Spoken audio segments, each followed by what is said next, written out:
Assalamualaikum warahmatullahi wabarakatuh. Hamdan wa syukranillah, salatan wa salaman ala rasulillah, amma ba'd. Selamat siang anak-anak. Pada pelajaran hari ini, pelajaran PAI, Pendidikan Agama Islam. Baiklah, ibu absen dulu, absensi yang tidak hadir. Siapa yang tidak hadir? Baiklah, untuk selanjutnya kita memulai pembelajaran kita dengan mengucapkan basmalah. Bismillahirrahmanirrahim. Apakah anak-anak sudah membaca pelajaran hari ini di rumah tadi malam? Jika sudah, alhamdulillah. Jika belum, maka sering-seringlah membaca di rumah.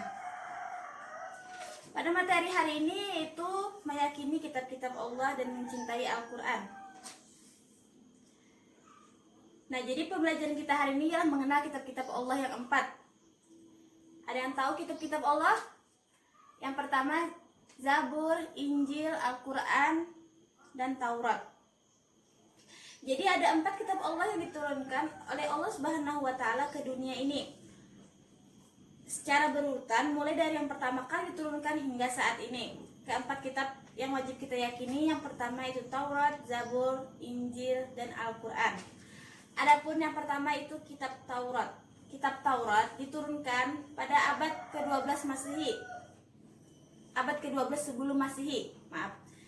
Kitab Taurat diwahyukan kepada Nabi Musa.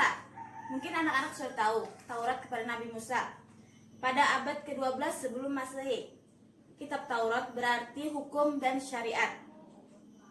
Pada saat itu Nabi Musa alaihissalam diutus oleh Allah Subhanahu wa Ta'ala untuk berdakwah kepada bangsa Bani Israel.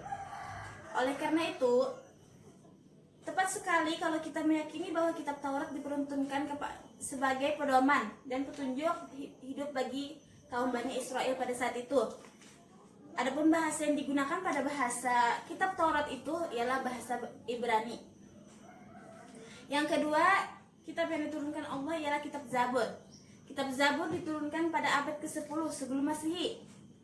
Jadi dulu kitab Taurat, dulu kitab Zabur, baru kitab Taurat. Kitab Zabur diturunkan oleh Allah Subhanahu wa Ta'ala kepada Nabi Daud alaihi salam untuk bangsa Bani Israel atau umat Yahudi. Kitab ini diturunkan pada abad ke-10 sebelum Masehi di daerah Yerusalem. Adapun yang ketiga itu kitab Injil. Kitab Injil diturunkan pada abad ke-1 Masehi. Jadi sudah Masehi abad diturunkannya kitab Injil. Kitab Injil diturunkan kepada Nabi Isa alaihi salam pada abad permulaan, yaitu 1 Masehi. Kitab Injil diwahyukan di daerah Yerusalem. Kitab ini ditulis pada awalnya dengan menggunakan bahasa Suryani. Kitab ini menjadi pedoman bagi Nabi Isa alaihi salam kepada kaum Nasrani. Dan yang terakhir pasti kita sudah tahu, yaitu kitab Al-Quran.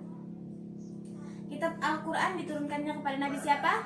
Ya, Nabi Muhammad Shallallahu Alaihi Wasallam. Al-Quran diturunkan kepada Nabi Muhammad pada abad ke-7, kurun waktu pada tahun 611 sampai dengan 632 Masehi. Kitab Al-Quran merupakan kitab yang diwahyukan oleh Allah Subhanahu wa Ta'ala kepada Nabi dan Rasul yang terakhir, yaitu Nabi Muhammad Shallallahu Alaihi Wasallam. Kitab suci Al-Quran diturunkan Allah Subhanahu wa Ta'ala sebagai penyempurnaan dan membenarkan kitab-kitab sebelumnya. Adapun firman-Nya, Nazzala 'alaikal kitaba bil haqqi musaddiqan lima baina yadayhi wa anzalat Taurat wal Injil. Artinya, Dia menurunkan kitab-kitab yaitu Al-Quran kepadamu, yaitu Muhammad, yang mengandung kebenaran kitabnya sebelumnya, ya, kitab Taurat, ya, dan menurunkan kitab Taurat dan Injil. Nah, mungkin sekian dulu materi kita. Ada pertanyaan? Ada yang ingin bertanya, langsung saja tanyakan kepada ibu. Yang terakhir yaitu penutup. Mungkin kita tutup sesi kita. Tunggu sebentar.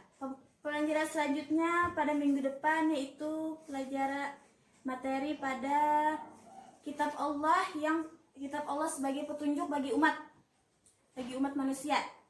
Itu pelajaran kita selanjutnya. Anak-anak tolong dibaca di rumah bukunya. Jadi di sekolah tinggal kita merapikan saja lagi. Mungkin bisa Ibu tutup pelajaran kita pada hari ini dengan membaca hamdalah. Alhamdulillahirabbil alamin. Assalamualaikum warahmatullahi wabarakatuh.